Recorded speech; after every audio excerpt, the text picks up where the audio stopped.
Hi, I'm Johnny and you're watching the Hexy Beast. Today I'm just going to be doing a quick solo review of this game right here, Sagrada. Anyway, let's get on with it.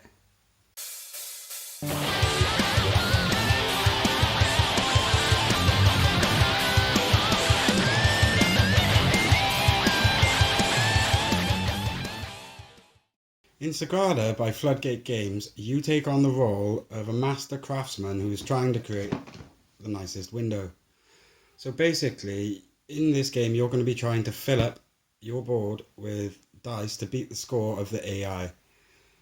So without much further ado, let's just get on with it, shall we? Okay, so the first thing we're going to do in Sagrada is pick one of these boards to play with. The difficulty is marked on the bottom by these dots. So I'm going to go for Suncatcher this time, which is a 3 difficulty.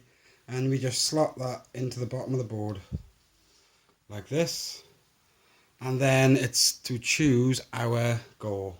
This is a private goal. We choose one of these. We'll basically be trying to hit points for that throughout the game. So we're going to be after yellows. And then we've got these public objectives, which we're going to draw 3 random to decide what our objectives are for scoring at the end of the game. And then on top of that, I'm going to draw 4 powers for us to use throughout the game. Okay, so now we've got the game set up, it's time for me to show you how the game's played.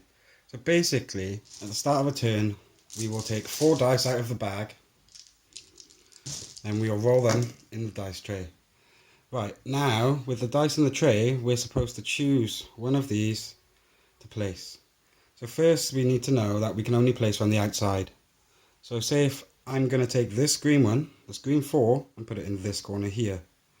Now, when I draft my second dice, it will have to be adjacent to the current dice. The main rule is that you cannot have dice of the same number or colour orthogonally with each other. So then I would draft my second dice next to here, this purple 2, and then the AI would get these 2. So that's basically how each turn plays in the game. So we're going to do that again for round 2. Roll the dice, and it looks like we have a red 2, which I am going to put by here.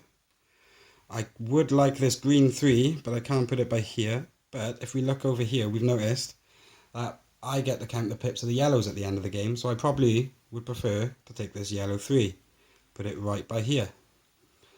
Right, so as you can see, the board will eventually start growing. Okay, so another thing you can do on your turn is after you roll the dice, you can choose to use one of these powers. So for example, we're going to look at this flux brush.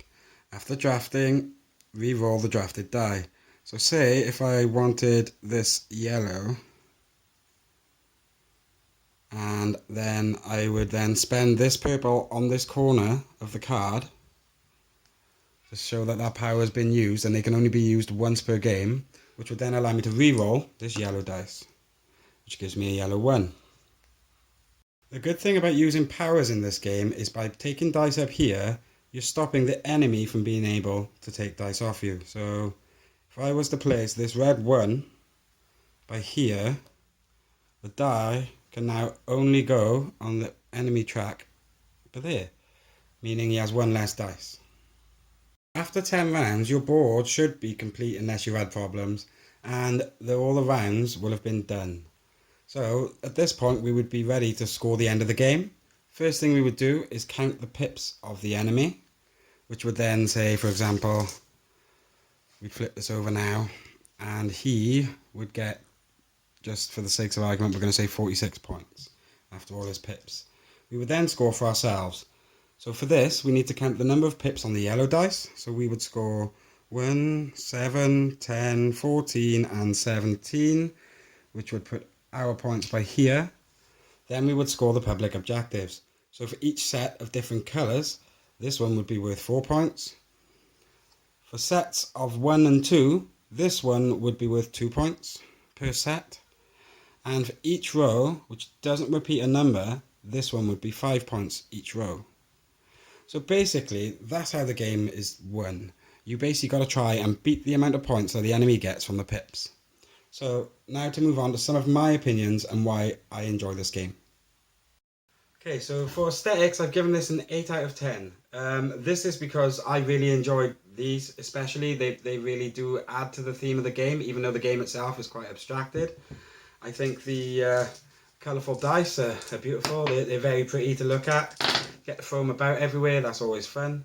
I'm also thinking that I just really like the general presentation of the game. For its price, it does feel a bit more expensive than what you expect. Aesthetically as well, it's always nice when a game comes with one of these. Good old dice bag. So anyway, that's for the aesthetics. Now I'm going to move on to what I like about the gameplay. So for gameplay, I've given this one an 8 out of 10 also. It's lost a few points mainly because it is a bit simple, but it's absolutely perfect if you're new to gaming. I just think it lends itself well to some fun decision making in the way that you can take dice from your enemy to reduce his score at the end of the game. That for me really is satisfying and it keeps me engaged. I also like that the game is fairly short, so once I'm done, even win or lose, I can just shuffle up and go again. Okay, now let's talk about accessibility. One thing I will say about this game is it is really easy to learn. The rulebook itself is literally only these 2 pages, front and back, nothing else.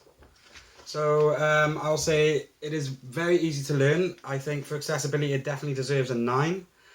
This is mainly because I find the game was easy to teach. In fact, I taught my wife how to play this in a matter of 15 minutes.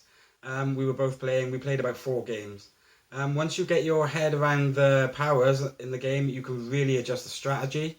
I think that the game itself is perfect for new gamers as it's really just rolling dice and finding something to do. I will say if you don't like rolling dice, this game it's not really going to please you. My main gripe with the game is that sometimes the little dots on the dice get a bit worn from where they've been bouncing around in the bag, but to be honest, that's to be expected. So after all that, I've decided I'm going to give Sagrada an 8.3 out of 10. This is an amazing dice drafting game that I've been really enjoying. So first of all, I'd like to say thank you for watching, and please click my little subscribe button up there. And if you'd like to see another video, there's one going to be by here. So, thanks for watching. I've been Johnny. You've been watching the Hexy Beast. Stay Hexy, everyone.